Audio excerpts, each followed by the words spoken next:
আমাদের ডাব পড়া বড় একটা লিডার, যিনি না থাকলে ডাব পড়া আমাদের হয় না। প্রতিটি গাছে তিনি উঠে।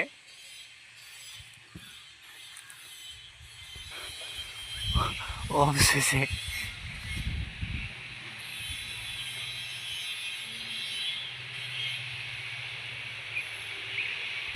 যেদিকে তাকাচ্ছি আমরা সব খালি ডাব গাছ আর ডাব গাছ।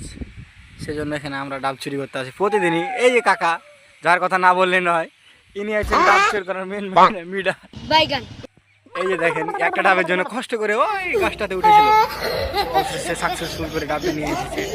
আমাদের আরেকজন বিখ্যাত সেই ডাব কাটা প্লেয়ার, সে চাকুটা ধার দিতে গেছে এবং অবশেষে ধার দিয়ে নিয়ে চলে আসছে। এবং আমাদের আরেকজন উঠেছে ছোট ছেলে মেন লিডার, যিনি ডাবের কাছে সবসময় উঠে থাকেন, ডাব চুরি করে খান, কোনো সময় কিনে খান না।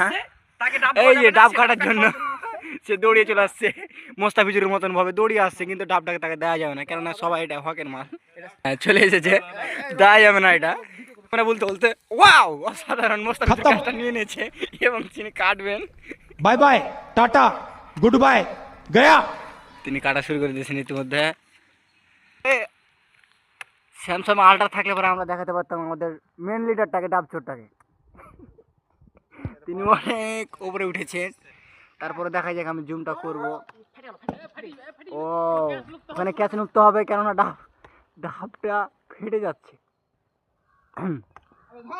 অবশেষে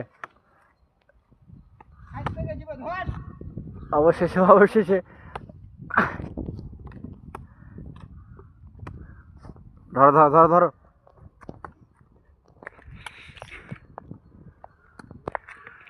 ওয়াও, অসাধারণ,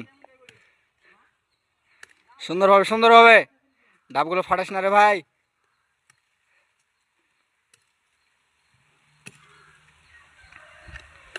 ওয়াও, যেভাবে ক্যাচ নুপতে যাচ্ছেন, এই জন্য মনে হয় দলে চান্স পাচ্ছেন না এই ব্যক্তিটি, ক্যাচ ছেড়ে দিচ্ছেন বারবার।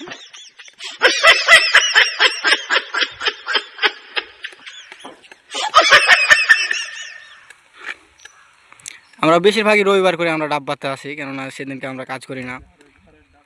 এগুলো আমরা লাগিয়ে থাকি, কিন্তু পরবর্তীতে মানুষ দেখলে পারে, বলে এই তোমরা পরের কাছে ডাব কিনে খাচ্ছ। তারপর আমরা বলি যে আমরা কাজ টাজ করি না হয়তো রবিবারে, সেজন্য একটা আনন্দ ভোগ করতে আমরা ডাবটা খেতে আসি। চুরি করে খাওয়াটা ভালো না, ঠিক না, তারপর আমরা খাই, কেননা এটা এনজয় করি আমরা।